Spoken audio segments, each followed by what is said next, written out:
الجميع المسجله ثم مبرمجه ثم برمجه وتسجيل مدرستين، واحده ابتدائيه بسوفيا مركز واخرى بدوار الناندا، هذا لفك العزله وتقريب الخدمه للمواطن.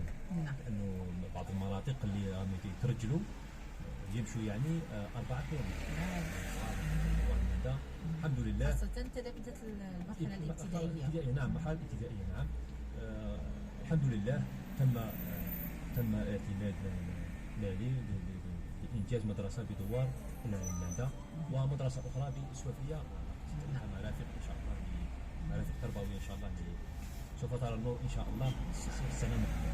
جهودكم طبعا مجلس الشعبية البلدي الحالي لبلدية السوفية. سادتي الكرام، كل من السيد غورين رئيس المجلس الشعبي البلدي وسيد عبد المجيد اسماعيل رئيس لجنة البناء والتعمير، شكرا للحضور وما تجاوبكم والحديث عن كل المشاريع ومخص بلدية السوفية. شكرا موصول أيضا رئيس البلدية السيد محي الدين غورين، نتمنى لهم دورة موفقة هذه الدورة التقنية لجميع رؤساء البلديات. هذه تحياتي حسيبة بن إدريس، ميكروفونيا محمد رضا عديدي على العارضة التقنية. شكرا لكم، تحياتي في أمان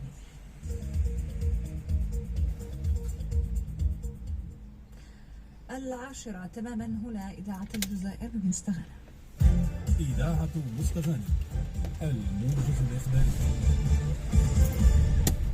مجددا معك حسنة بن إدريس. شكرا رشيدة، تحية مجددة مستمعينا في كل مكان، السلام عليكم وأهلا بكم.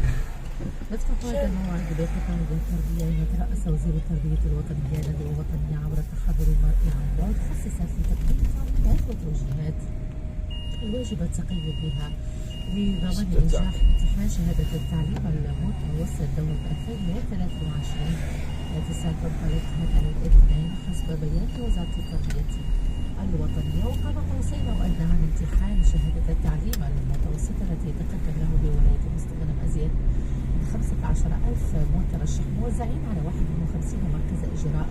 وكانت مديرية التربية لولاية مستغانم قد استكملت كافة التحضيرات، وكان قد شكل موضوع تجريم الامتحانات نحو الأيام الدراسية. تم التأكيد على ضرورة استعمال وسائل التكنولوجيا الحديثة لتفادي الغش أثناء سيرورة الامتحانات النهائية. إلى ولاية وهران أين تتوصل في يومها الثالث والأخير أشغال الدورة السابعة للاتصال المؤسساتي، والتي كان قد أشرف على انطلاقها وزير الاتصال محمد بوسليماني، مؤكدا على أهمية التكوين كحتمية لترقية الأداء المهني خاصة في ظل الظرف التكنولوجية الحالية. هذه الدورة عرفت مشاركة إعلاميون وخلايا جوارية لولاية الغرب الجزائري على غرار، وهران، مستغانم، شلف وغيليزان. يتواصل توافد حجاجنا الميامين على بيت الله الحرام المدينة المنورة في ظروف جيدة لتتواصل الرحلات القادمة من مختلف مطارات الوطن نحو المدينة المنورة وجدة خلال الأيام المقبلة. ويعمل أعضاء البعثة الجزائرية للحج بالمدينة المنورة كل من موقع مسؤوليته والمهام التي أوكلت إليه في إطار منسق من أجل تذليل بعض المشاكل العرضية التي قد تحدث، سواء ما تعلق بالتنظيم أو النقل أو الإرشاد، وذلك لضمان أحسن الظروف لضيوف الرحمن. في الرياضة إذن، وفي الرابطة الثانية هوات حقق نجم بن عكنون صعود تاريخي إلى الرابطة المحترفة الأولى لكرة القدم عقب فوزه أمس بهدف ل0 أمام منافسه المباشر ترجي مستغانم بملعبه، وذلك ضمن فعالية الإخوان والإشخاش والأفيون والعنب الهندي. وكذلك هناك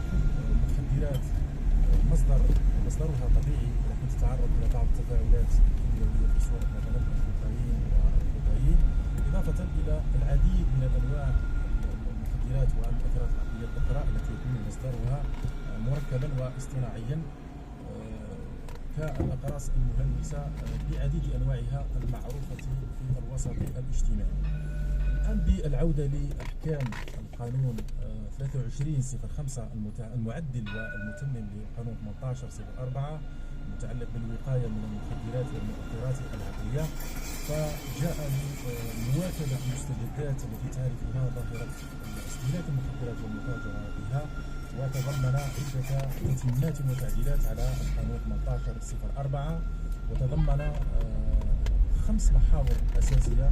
أولا في مجال التعريف والأغراض، ثانيا في مجال الإجراءات الوقائية، ثالثا في مجال التدابير العلاجية، رابعا في مجال الأحكام الجزائية الربعية، وأخيرا في مجال الأمور الإجرائية المتعلقة بالتقدير والتحري في هذه الجرائم.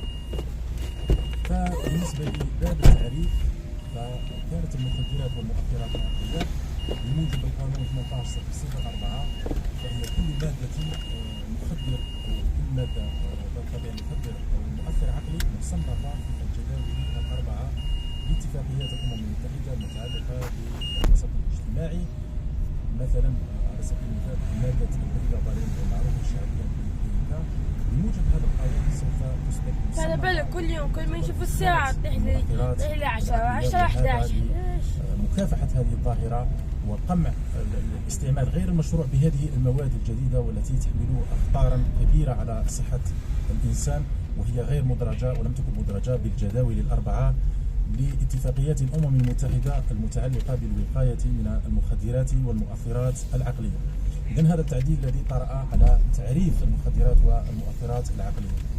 أما بالنسبة للمحور الثاني وهو التدابير الوقائية، فالمشرع استحدث مواد جديدة بالقانون 23/05 تتعلق بإعداد استراتيجية وطنية للوقاية من المخدرات والمؤثرات العقلية، يتم عرضها على الحكومة للمصادقة عليها، ثم يتولى الديوان الوطني لمكافحة المخدرات وإدمانها تنفيذ هذه الاستراتيجية الوطنية بالتنسيق مع جميع الفاعلين، سواء القطاعات الوزارية والقطاعات الوزارية المشتركة، المؤسسات العمومية، المؤسسات الخاصة، المجتمع المدني، وسائل الإعلام إلى غير ذلك، وذلك من خلال تحديد الفئات الأكثر عرضة لاستهلاك المخدرات واستعمالها، جمع البيانات والمعلومات المتعلقة